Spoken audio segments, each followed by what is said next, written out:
जय श्री राम। आज मैं पुनः आपके सामने एक नई चर्चा लेकर उपस्थित हूँ।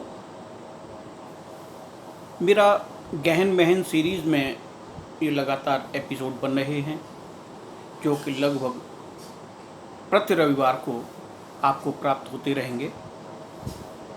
ये सभी एपिसोड्स यूट्यूब पर भी उपलब्ध हैं। मेरे नाम से चैनल है, प्रेम प्रकाश मित्तल के नाम से। आप उस पर देखें, अच्छा लगे तो उसे लाइक करें, पुनः सुनना हो सब्सक्राइब करें, और अगर नए वीडियो के अपलोड होने के बाद उसका नोटिफिकेशन आपको मिलता रहे तो उसके लिए बेल आइकॉन को भी दबाएं। आज मैं गहन महन मनन में आपको कुछ नई बातें जो आपके जीवन में उपयोगी हैं, आपके जीवन को प्रभु के प्रति कृतज्ञता की ओर ले जाएंगी, ऐसी बताने वाला था। लेकिन बीच में एक कौतूहलवश एक रामायण की चौपाई ने मेरा ध्यान इस ओर विशेष रूप से आकृष्ट किया। मैं जिस सोसाइटी में रहता हूँ उस सोसाइटी में एक बहुत प्यारा सा मंदिर है। उस मंदिर में प्रतिदिन प्रति मंगलवार को सायं 6 बजे से 8 बजे तक सुंदरकांड का गायन होता है, सामूहिक गायन होता है। सोसाइटी के लोग उसमें आते हैं। गायन जैसे साधारण अपना रामायण का पाठ होता है, उसी तरीके से सुंदरकांड का भी पाठ होता है। शांतम प्रमेय मग्नम से श्लोक से प्रारंभ होकर 60वें श्लोक तक सकल सुमंगलदायक तक ये समाप्त हो जाता है और सब लोग घर को चले जाते हैं।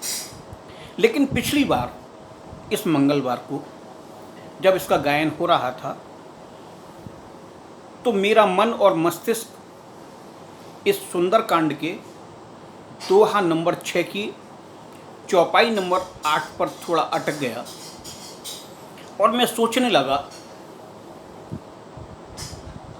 कि भाषा मर्मज्ञ संत शिरोमणि महाकवि तुलसीदास ने अगर इसको साधारण रूप में अर्थ लिया जाए तो कैसे लिख दिया।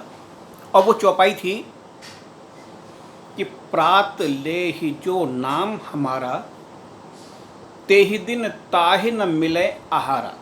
आहारा मीन्स खाना। और ये बात उन्होंने अपने शब्दों में उस सुंदर कांड में, जो कि पूरे रामचरितमानस में सबसे सुंदर कांड माना जाता है, उसमें रखी और उसको हनुमान जी महाराज के मुंह से कहलवाया। यानी कि हनुमान जी महाराज के द्वारा कहे गए शब्दों से एफिडेविट दिलवाया कि मेरा जो भी नाम सुबह लेगा उसे खाना नहीं मिलेगा। क्या आप ऐसा सोच सकते हैं? ऐसा संभव है? जो संसार का ब्रह्मांड का महाबली हो, गुणों में गुण निधान हो, परम तेजस्वी हो, और मेरे इष्ट श्री राम जो ब्रह्मांड नायक हैं उनका प्रथम भक्त हो, क्या ऐसे देव के दर्शन करने से या उनका नाम लेने से, यानी प्रातः नाम लेने से, क्या आपको भोजन नहीं मिलेगा? ऐसा तो शायद कोई राक्षस भी नहीं कहेगा अपने मुंह से, जो कि तुलसीदास जी ने हनुमान जी के द्वारा अपने शब्दों में ये बात कहलवा दी। विचार करने योग्य बात है।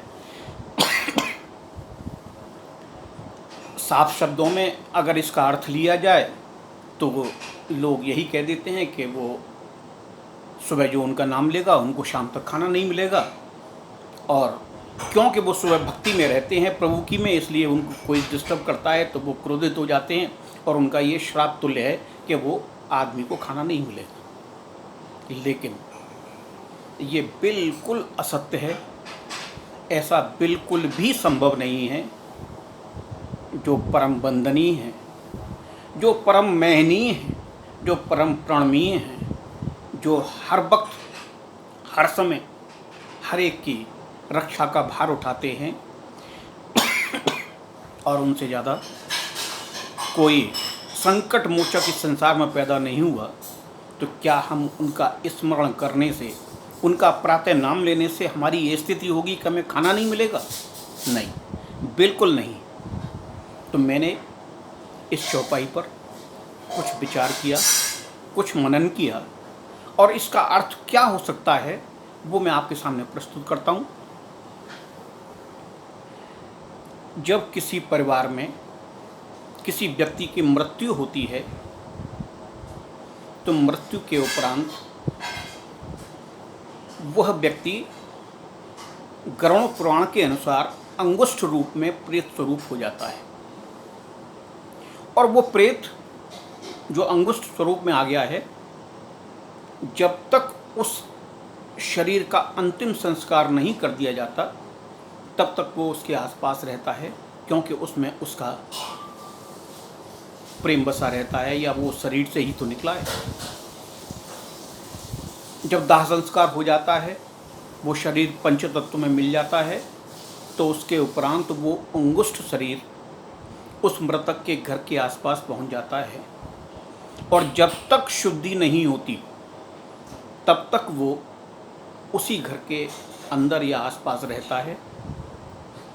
क्योंकि उसका अभी एकदम मोह नहीं छूटता है और वो वहाँ से नहीं जा पाता है। शुद्धि होने के बाद उसकी यात्रा अनंत के लिए शुरू होती है।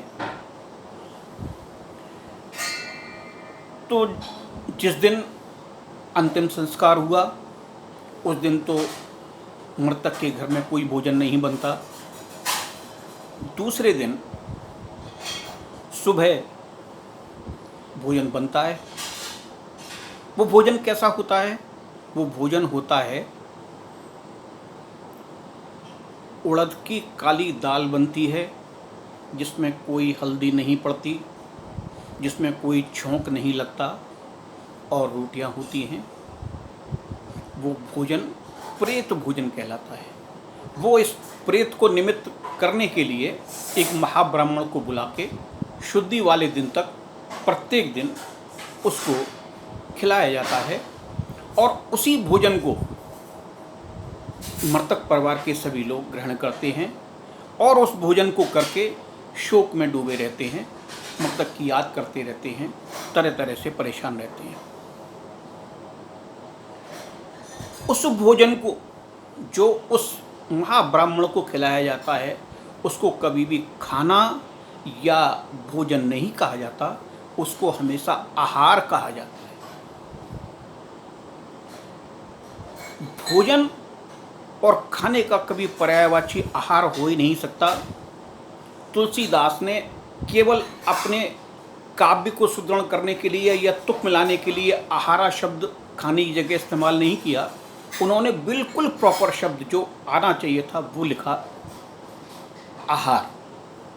आहार मीन्स प्रेत को दिया जाने वाला भोजन, दुखी आत्माओं से के द्वारा ग्रहण किए जाने वाला भोजन। न तो वो राशि भोजन है, न सात्विक भोजन है, और न तामसिक भोजन है, वो प्रेत भोजन है। तो वो भोजन उस महाब्राह्मण को खिला के उस प्रेतात्मा को शांत किया जाता है। तो उस चौपाई में ये लिखा गया है, और सशर्त लिखा गया है, और बिल्कुल पक्का एफिडेविट बिल्कुल सही दिया है, सही कहा है उन्होंने कि जो हमारा नाम सुबह लेगा उसे कभी भी आहार नहीं मिलेगा, यानी उसे कभी भी मृत्यु भोजन प्राप्त करने का मौका नहीं मिलेगा, यानी कि उसको कभी शोक नहीं व्यापेगा, उसको सदैव सात्विक रासिक भोजन प्राप्त होता रहेगा। और जो जिस आहार की बात की है वो कभी भी उसके लिए सामने नहीं आएगा। तो ये कोई श्राप नहीं है, ये एक वरदान है, एक तरह से ये आशीर्वाद है। आप ये सोच सकते हैं क्या तुलसीदास ऐसा कोई बिना किसी सोच के, बिना प्रमाण के, बिना किसी सत्यता के मिथ्या कहलवा सकते हैं, और वो भी हनुमान जी महाराज से, जो कि दुनिया के सबसे बड़े रक्षक और वंदनीय हैं। तो मेरा कहना यही था कि इस मेरे विवेक से मैंने जो कुछ समझा आपके सामने रखा। आप इसको अपनी तरफ से भी सोचें, क्या ये सत्य है कि नहीं। यहाँ आहार शब्द कभी भी आपने किसी जगह, किसी दावत में, किसी भी भोजन में, किसी भोजनालय में कहीं भी नहीं सुना होगा कि भाई आहार ले आओ। आहार नहीं होता कभी। हमेशा कहा जाता है भोजन ले आओ, खाना ले आओ, जो कुछ भी हो, लेकिन आहार केवल वही प्रेत भोजन होता है। इसलिए उससे मुक्ति के लिए प्रभु जी निवेदन करते हैं कि जो भी मेरा प्रातः नाम लेगा, ये बिल्कुल गारंटी है कि उसे उस दिन प्रेत भोजन, यानी कि कोई दुख और शोक नहीं व्यापेगा। दुख शोक होगा तभी तो उसे आहार मिलेगा। तो मेरा आज यही निवेदन था। जय श्री राम।